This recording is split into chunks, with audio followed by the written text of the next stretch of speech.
Most people are training too hard, and it's actually making them less healthy. There's one type of exercise that elite athletes, longevity doctors, and cardiologists keep coming back to.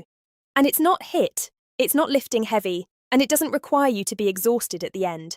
It's called Zone 2 training, and by the end of this video, you'll understand exactly why it might be the single most important thing you can do for your health, fitness, and how long you live. Let's start simple. Zone 2. Training is steady-state cardio done at a moderate intensity, not a walk in the park, not a full sprint, somewhere in the middle, the kind of effort where you're working, but you're not dying. The best way to know if you're in Zone 2 right now: the talk test. If you can hold a full conversation, full sentences, no gasping, but it still feels like actual exercise, you're in the zone, literally. More precisely, Zone 2 corresponds to roughly 60 to 70% of your maximum heart rate. For most people, that's a brisk walk, a light jog, easy cycling, or a casual row. Here's what makes it special. At this intensity, your body runs almost entirely on its aerobic energy system. You're using oxygen to produce fuel. And crucially, your body is running primarily on fat, not carbohydrates. This is the zone where fat oxidation is maximized, which is exactly why it has such profound effects on metabolic health. The more you train this system, the more efficient your body becomes at burning fat for fuel, managing blood sugar, and producing energy without stress. Your heart is a muscle, and like any muscle, it adapts to the demands you place on it. Zone 2 training places a very specific, sustained demand on the heart. Over time, your heart muscle gets stronger. It pumps more blood with each beat. Because it's doing more work per beat, it doesn't need to beat as often. So your resting heart rate drops. Lower resting heart rate is one of the strongest indicators of cardiovascular health we know of.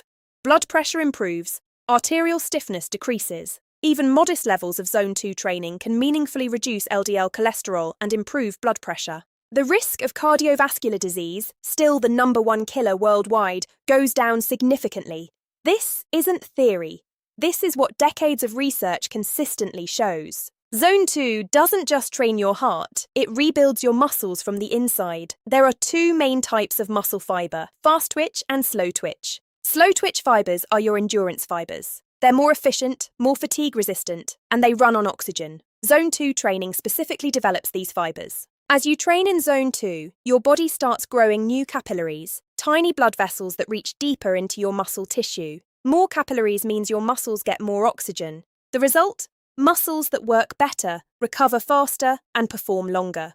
Better muscle efficiency means better energy throughout the day and better function as you age. If you remember one thing from this video, let it be this: Zone 2 training is, above everything else, mitochondrial training.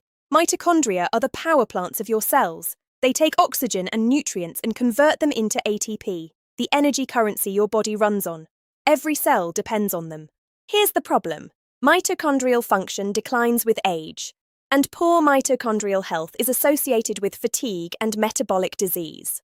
Zone 2 training increases the number of mitochondria in your cells, a process called mitochondrial biogenesis, and improves the efficiency of the ones you already have. The mechanism behind this is a protein called PGC1A. Think of it as the master switch for mitochondrial growth. Zone 2 training activates this switch more consistently than almost any other form of exercise. This is why researchers consistently point to Zone 2 as a cornerstone of long-term health. It's not just fitness, it's cellular health. Quick pause. If this is landing for you, hit the like button. It genuinely helps more people find this content. Now let's keep going. You've probably heard that lactic acid builds up during exercise and causes fatigue. Not exactly. Lactic acid almost immediately converts to something called lactate.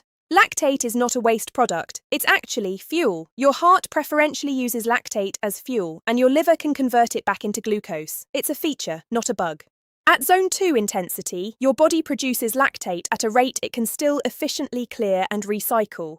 Zone 2 trains your body to handle lactate more efficiently. Your lactate threshold rises. It makes everyday physical activity feel dramatically easier. Climbing stairs, carrying groceries, chasing after your kids, all of it gets lighter. Now the practical side.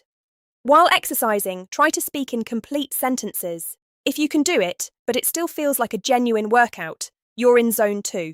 If you want more precision, use heart rate. Zone 2 is typically 60 to 70% of your max. Wear a heart rate monitor and keep it in that range. One thing to watch out for: most people train too hard. If you feel like you're going too slow, you probably are going the right speed. It feels almost embarrassingly easy. So how much should you do? Start with 1 to 2 hours per week. Research suggests that 150 to 300 minutes per week provides optimal benefits for most people. The activities that qualify are ones you already enjoy: walking, cycling, jogging, swimming, hiking. As long as you're in that moderate intensity zone, you're getting the benefit.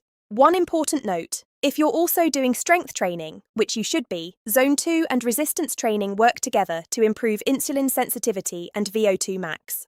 What doesn't work is stopping and starting. Zone 2 is about sustained, steady effort. These benefits are built slowly, over months and years. There's no shortcut. It compounds. Every session makes your mitochondria more capable, your heart more efficient, and your muscles more resilient. Research found that people who maintained fitness through moderate intensity exercise had a 30% lower risk of all-cause mortality. Not slightly lower, 30%.